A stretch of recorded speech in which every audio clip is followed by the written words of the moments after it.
नमस्कार दोस्तों, स्वागत है आपका डीबी लाइव के इस खास कार्यक्रम डीबी लाइव एक्सप्लेनर में। आज के इस कार्यक्रम में हम बात करेंगे सरकार की नई इंटर्नशिप योजना की। एनडीए 3 सरकार के पहले आम बजट में वित्त मंत्री निर्मला सीतारमण ने कुछ नई घोषणाओं का ऐलान किया है। इसमें एक वो घोषणा भी है जिसे सरकार और बीजेपी तो मास्टर स्ट्रोक बता रहे हैं। कांग्रेस पार्टी अपने घोषणा पत्र की नकल बता रही है और अर्थशास्त्री योजना के लागू होने पर आशंकाएं जता रहे हैं। ये योजना है इंटर्नशिप स्कीम, जिसमें सरकार का कहना है कि अगले 5 साल में 1 करोड़ युवाओं को देश की टॉप 500 कंपनियों में इंटर्नशिप के मौके दिए जाएंगे। सरकार के मुताबिक इस स्कीम का उद्देश्य 5 साल में 1 करोड़ युवाओं को इंटर्नशिप प्रदान करना है। इस इंटर्नशिप कार्यक्रम में शामिल हर ट्रेनी को हर महीने 5,000 रुपये का स्टाइपेंड यानी भत्ता दिया जाएगा। साथ ही उन्हें एक मुश्त 6,000 रुपये भी दिए जाएंगे। इस स्कीम को 2 चरणों में लागू किया जाएगा। पहले चरण में यानी पहले फेज़ में 2 साल में 30 लाख और दूसरे फेज़ में अगले 3 साल में 70 लाख युवाओं को लाभ मिलेगा। स्कीम पर कुल 63,000 करोड़ रुपए का खर्च आने की संभावना है। इंटर्नशिप के लिए आवेदन एक प्रक्रिया के तहत किए जा सकेंगे जो ऑनलाइन पोर्टल के माध्यम से होगी। कंपनियां अभ्यर्थियों की शॉर्टलिस्टिंग के बाद ही उनका चयन करेंगी। चयन का क्राइटेरिया क्या होगा इस बारे में अभी कुछ भी स्पष्ट नहीं है, लेकिन 21 साल से लेकर 24 साल के युवा इसके लिए आवेदन कर सकते हैं।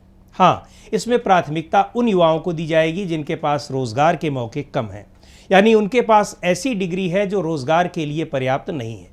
तो यहाँ इंटर्नशिप करके कुछ स्किल्ड हो जाएंगे और आगे उनके लिए नौकरियों के रास्ते खुल सकते हैं। आईआईटी, आईआईएम, आईआईएस जैसे बड़े संस्थानों से पास आउट युवा इस स्कीम का लाभ नहीं उठा पाएंगे। साथ ही सीए, सीएस जैसी ऊंची डिग्री धारक भी इस योजना के लिए आवेदन नहीं कर सकेंगे। कुछ और शर्तें भी रखी गई हैं कि इसके साथ कि जिनके परिवार का कोई सदस्य इनकम टैक्स के दायरे में आता है उन्हें इस स्कीम का फ़ायदा नहीं मिलेगा। वो युवा जिनके घर में कोई सरकारी कर्मचारी है वो भी इस योजना के लिए पात्र नहीं है। कंपनियों का दायित्व तय किया गया है कि वे उम्मीदवारों को असली वर्क प्लेस का अनुभव दें।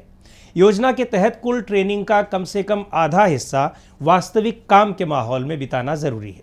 यानी अभ्यर्थी या जिनको ट्रेनिंग के लिए शॉर्ट लिस्ट किया जाएगा वो उस जगह पे रहेंगे जहां कंपनी का प्रोडक्शन डिवीज़न होगा, सेल्स डिवीज़न होगा या फिर दफ्तर होगा। लेकिन योजना को लेकर कई तरह के सवाल उठ रहे हैं। सरकार ने इस स्कीम का ऐलान तो कर दिया, लेकिन इसकी शर्तें पूरा करना इतना आसान नहीं होगा।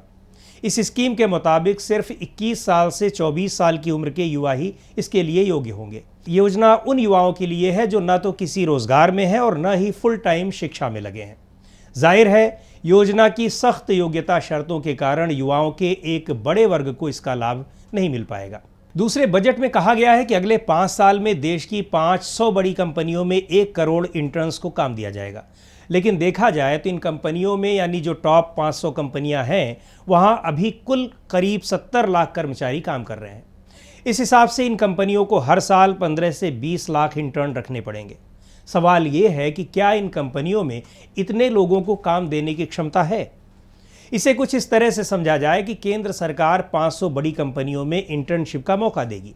इंटर्नशिप 12 महीने चलेगी। सरकार इन कंपनियों को हर महीने इंटर्न कराने के एवज में 5,000 रुपये प्रति इंटर्न देगी और साथ में 6,000 रुपये का एक मुश्त पेमेंट भी करेगी। यानी इस योजना के तहत इस पूरे काम में कंपनी को सिर्फ 10% यानी 6,000 रुपये खर्च करने होंगे। बाकी पैसा सरकार देगी। कंपनी को एक और सहूलियत ये दे दी गई है कि जो 10% रकम इंटर्न करने वाले कर्मचारियों को देगी उसे वो CSR फंड में भी डाल सकती है, यानी सामाजिक कार्यों के लिए होने वाले खर्च में। मतलब कंपनी अपने यहाँ इंटर्न से काम लेगी, उसे ट्रेनिंग देगी और इंटर्न करने वाला व्यक्ति कंपनी से अनुभव लेगा और इन सब के लिए पैसा सरकार देगी। स्कीम के पीछे सोच ये है कि युवाओं को करियर की शुरुआत में काम का अनुभव मिल जाए। लेकिन जो काम कंपनियों को खुद और अपने पैसे से करना था उसके लिए सरकार क्यों पैसा दे रही है, ये समझ से परे है। ऐसा इसलिए है क्योंकि कंपनियों को सरकार से वैसे ही तमाम सुविधाएं मिलती हैं और ये सुविधाएं इसीलिए मिलती हैं कि वो मार्केट में रोजगार पैदा करें, रोजगार सृजन करें। लेकिन सुविधाएं लेने के बाद कंपनियां एक तरह से इंटर्न से काम भी लेंगी और उनकी सैलरी भी उन्हें नहीं देनी पड़ेगी, वो सरकार देगी।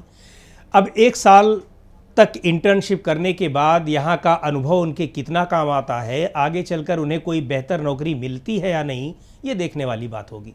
क्योंकि आगे चलकर नौकरियाँ तभी मिलेंगी जब नौकरियाँ होंगी, नौकरियाँ रहेंगी ही नहीं तो मिलेंगी कहाँ से। एक बड़ा सवाल ये भी उठ रहा है कि क्या टॉप 500 कंपनियां सरकार के कहने से लोगों को इंटर्न रखेंगी।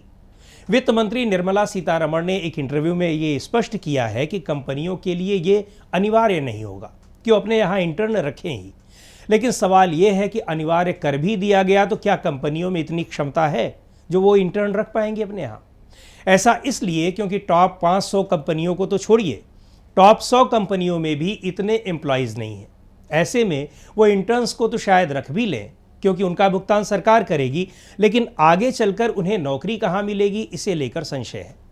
हुरून इंडिया रिपोर्ट के मुताबिक 500 बड़ी कंपनियों यानी टॉप 500 कंपनियों में 74 लाख कर्मचारी हैं और इनमें से सिर्फ 139 कंपनियां ही ऐसी हैं जहां 10,000 से ज़्यादा कर्मचारी हैं। बाकी कंपनियों की स्ट्रेंथ इससे कम है। ऐसे में शुरुआती 2 साल में जो 30 लाख इंटर्न रखे जाने हैं, तो इस हिसाब से हर कंपनी को औसतन 3600 इंटर्न रखने होंगे। बाकी 70 लाख इंटर्न्स अगले 3 साल में रखे जाएंगे। अडानी पावर और टाटा कंज्यूमर देश की 100 बड़ी कंपनियों में से एक है। फिर भी इनके पास भी कर्मचारियों की संख्या 3-3 हज़ार के आसपास है। तो टॉप 500 कंपनियां जो होंगी उनमें कुछ तो ऐसी होंगी कि उन्हें जितने इंटर्न रखने हैं उतने तो उनके यहाँ कुल कर्मचारी भी नहीं होंगे। सरकार कंपनियों को भले ही पैसे दे रही है, फिर भी इतने लोगों के लिए काम का इंतज़ाम करना आसान नहीं है। एक बात और, इस तरह की एक स्कीम पहले से ही चल रही है जो लगभग पूरी तरह असफल रही है। दरअसल 1961 में इसी तरह का एक अप्रेंटिस कानून बना था। इसके मुताबिक कंपनियों को अपने कर्मचारियों की संख्या का यानी अपने ह्यूमन रिसोर्स कैपेसिटी का 2.5% से लेकर 15% तक अप्रेंटिस वाले लोग रखने पड़ते हैं। यह कानून 30 से ज़्यादा कर्मचारियों वाले संस्थान पर लागू होता है। इकोनॉमिक सर्वे के मुताबिक 2,21,000 संस्थानों में से सिर्फ 47,000 संस्थानों में ही इसका पालन हो रहा है। 2016-17 से लेकर 2021-22 तक 16 लाख अप्रेंटिस बने, लेकिन इसमें आधे से भी कम लोगों ने ट्रेनिंग अपनी पूरी की। अब ये सोचने वाली बात है कि जब 6 साल में सिर्फ 16 लाख लोगों को अप्रेंटिस का सर्टिफिकेट मिल पाया है, तो 5 साल में 1 करोड़ इंटर्न कैसे बनेंगे। हमारे चैनल से जुड़े रहने के लिए YouTube पर टाइप करें DB लाइव, सब्सक्राइब बटन को क्लिक करें और बेल आइकन को दबाना न भूलें ताकि खबरें आप तक पहुंचती रहें। देखते रहिए DB लाइव, क्योंकि यहाँ हैं खबरें लगातार।